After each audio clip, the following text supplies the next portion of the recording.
Hey everyone, क्या हाल है आपके। बात करेंगे डेटर्स के बारे में। डेटर चेकिंग कैसे करते हैं, उसका ऑडिट प्रोसीजर क्या होता है।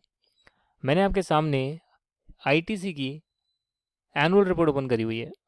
इस एनुअल रिपोर्ट पे 10th नंबर पे जो नोट आ रहा है उसमें ट्रेड रिसीवेबल लिखा हुआ है।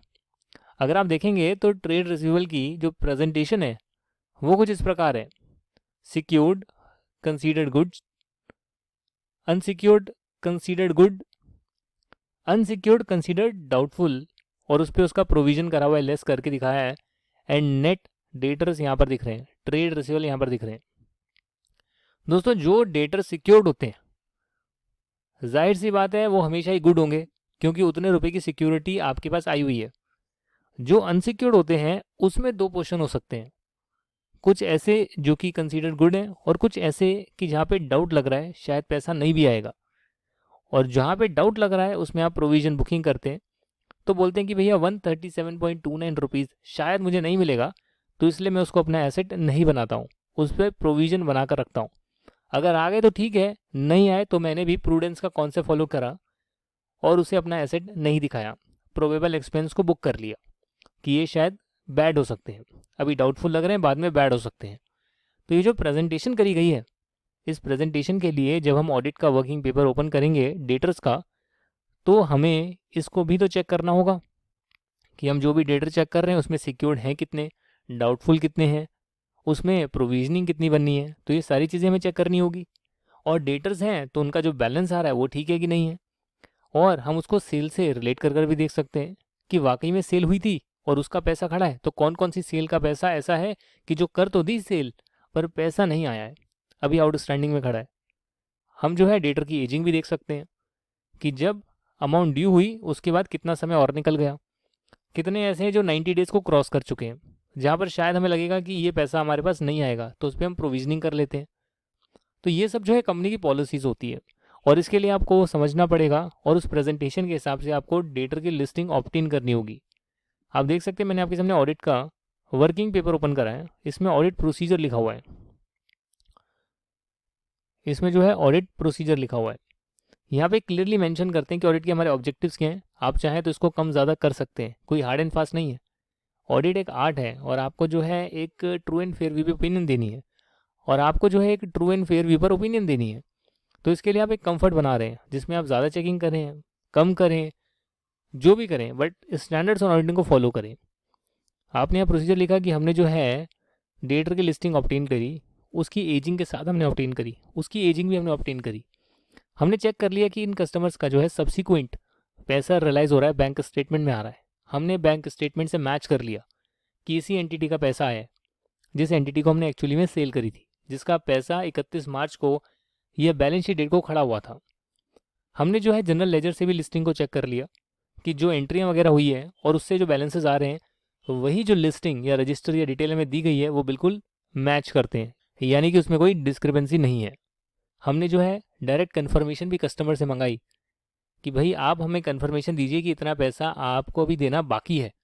जाहिर सी बात है सब लोग कन्फर्मेशन नहीं देंगे, उसका जवाब नहीं देंगे, बट काफ़ी लोग देते हैं।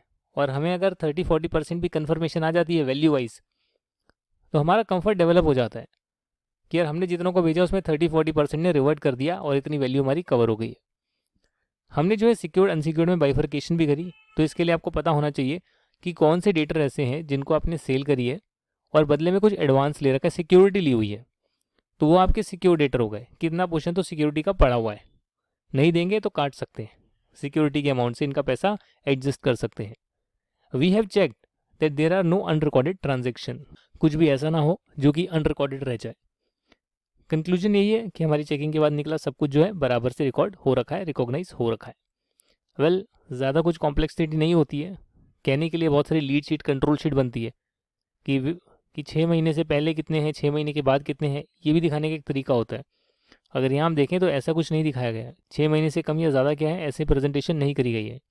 तो जैसे भी प्रेजेंटेशन करना चाहती है कंपनी, तो प्रेजेंटेशन कैसे होगी, शेड्यूल 3 के हिसाब से होगी, तो उसके हिसाब से आपको डिटेल ऑब्टेन करनी होगी। अब फॉर्मेट चेंज होते रहते हैं, मेरा कोर्स तो जनरल है, इंडिया के बाहर जाएंगे प्रेजेंटेशन अलग होगी, कोई और गैप फॉलो करेंगे प्रेजेंटेशन अलग होगी। समझना ये है कि जैसी भी प्रेजेंटेशन है आपको चाहिए तो वो डिटेल भी तो ऑब्टेन करनी होगी ना। अगर आप सिक्योर्ड अनसिक्योर्ड में दिखाना चाहते हैं तो आपको देखना होगा सिक्योर्ड कितना है, अनसिक्योर्ड कितना है, प्रोविजनिंग कितनी बनानी है। आपको दिखाना होगा कि विद इन 6 मंथ्स ड्यू कितना है और ग्रेटर देन 6 मंथ्स कितनों को हो गए हैं, जिसे आप बोलेंगे ये डाउटफुल लग रहे हैं। उस तरीके से प्रेजेंटेशन करनी है तो फिर आपको वो डिटेल लेनी होगी। तो ये लिस्टिंग मेरे पास आ गई जिसमें पार्टी का नेम आ रहा है, अमाउंट आ रहा है। इसमें से सिक्योर्ड कितने हैं वो मुझे कैसे पता लगा? भाई मैंने जो है सिक्योरिटी डिपॉजिट का पूरी की पूरी जो है डिटेल ऑब्टेन कर ली और वेरीफाई कर लिया कि हाँ इतना पैसा इनसे एडवांस आया हुआ है, सिक्योरिटी के नाम पर आया हुआ है। कब रिसीव हुआ ये भी दे रखा है और ये हम उनको रिटर्न नहीं करते हैं क्योंकि उनसे सेल परचेज होती रहती है, क्योंकि उनको हम सेल रेगुलर बेसिस पे करते रहते हैं। तो उनसे कुछ सिक्योरिटी लेने के बाद ही हमने जो है क्रेडिट पे माल बेचना शुरू करा। तो वो तब से जो है खड़ा हुआ है। अब उनमें से जो जो डेटर्स आ रहे हैं उनका आइडेंटिफाई कर लिया कि ये इनसे तो इतनी सिक्योरिटी मेरे पास आ रखी है, तो बाकी जो है मेरे अनसिक्योर्ड हो गए। अगर आप देखेंगे दोनों को मैं ऐड करूँगा तो 2,80,825 निकल कर आएगा, जो कि सिक्योर्ड प्लस अनसिक्योर्ड है। इसमें से जो है हमने डेटर से कन्फर्मेशन भी मंगाई है, आप देखेंगे। और यहाँ पर इन्होंने बोला 9,40,193 खड़ा हुआ है, वहाँ पर उन्होंने भी उतना ही बैलेंस बताया। जब हम कन्फर्मेशन मंगाते हैं तो उसमें हम बैलेंस नहीं भी लिख कर देंगे तो चलेगा, उसमें बताने की ज़रूरत नहीं है। हम सिर्फ बोलते हैं कि आपकी बुक्स में हमारा बैलेंस कितना है ये बता दो। अब जब वो बोलते हैं कि हमारी बुक्स में तो इतना खड़ा है और हम देखते हैं अपनी बुक्स में भी इतना खड़ा है, तो यानी कि बिल्कुल ठीक ट्रांजैक्शन हो रही है। आप चाहें तो उस कंपनी का नाम या उस पर्टिकुलर बिजनेस प्रोपराइटर का नाम गूगल करके चेक कर सकते हैं, उसका GSTN नंबर आ रहा है तो भी चेक कर सकते हैं कि जेन्युइन पार्टी है, सेपरेट पार्टी है, एक रजिस्टर एड्रेस है, इसका बिजनेस चलता है, इसकी कोई वेबसाइट वगैरह है। तो अगर पार्टी जेन्युइन है, कन्फर्मेशन दे रहे हैं और उसके बाद अगर आप देखोगे तो सब्सिक्वेंट रियलाइजेशन भी हो रहा है, उसकी पेमेंट भी आ रही है, तो और क्या चेक करना है भाई, हो गया ना चेक। जब सेल करी तो सेल रजिस्टर से मैच कर लिया कि उसी से बैलेंस खड़ा हुआ था, इसको आप चेक कर सकते हो सेल्स रजिस्टर से, राइट। इस पार्टी को मैंने कौन कौन सी सेल करी, फिल्टर लगाओगे सेल रजिस्टर से आ जाएगा। आपने ये चेक कर लिया कि इसमें से मेरे पास सिक्योरिटी है कि नहीं है, पता लग गया। कुछ डाउटफुल लग रहे हैं तो भी आपने देख लिया। कैसे पता लगा कि डाउटफुल है या नहीं है? कुछ पैसा इसका बहुत पहले का खड़ा होगा तो वो पोर्शन यहाँ पर आ रहा है, 6 महीने से ज़्यादा का यहाँ पर होगा, और बाकी इतना बैलेंस आ रहा है। हालांकि इसने पूरी पेमेंट कर दी है। मुझे कैसे पता लगा? जब मैंने ऑडिट करा मार्च ख़त्म होने के बाद मई में, तो इसका पैसा मई स्टार्टिंग में ही आ गया था बैंक स्टेटमेंट में, और मैंने बैंक स्टेटमेंट मंगाई थी सब्सिक्वेंट मंथ की, मैच करा कि ये पैसा तो आ गया है। कैसे पता लगा? क्योंकि इसके बुक्स में जब मैंने फ्यूचर की स्टेटमेंट खोली, लेजर खोला, तो उसमें मुझे पेमेंट दिख रही थी, तो इसलिए मैंने बैंक स्टेटमेंट मंगाई, उससे चेक करा और देखा हाँ बैंक स्टेटमेंट में एक्चुअली में आ रहा है। बुक्स की एंट्री पर अलाई नहीं करा, बैंक स्टेटमेंट से चेक करा, पार्टी को चेक कर लिया, सब कुछ चेक कर लिया, यानी सब कुछ सही हो रही है, पैसे आ रहे हैं, ट्रांजेक्शन हो रही है, गुड्स जा रहे हैं। आप ये भी चेक कर सकते हो कि भाई गुड्स गए होंगे तो कुछ गेट आउटवर्ड में एंट्री हुई होगी ना, कुछ लॉयर से बनी होगी, वो भी चेक कर सकते हो। तो पूरा ट्रैक चेक कर सकते हो कि भाई सब कुछ हो रहा है, डॉक्यूमेंट एग्जीक्यूट हो रहे हैं, उस लाइन में हो रहा है, पैसा भी आ रहा है, तो फिर और क्या चेक करेगा ऑडिटर भाई। तो यही चीज़ें हमने जो है सब में चेक करी है।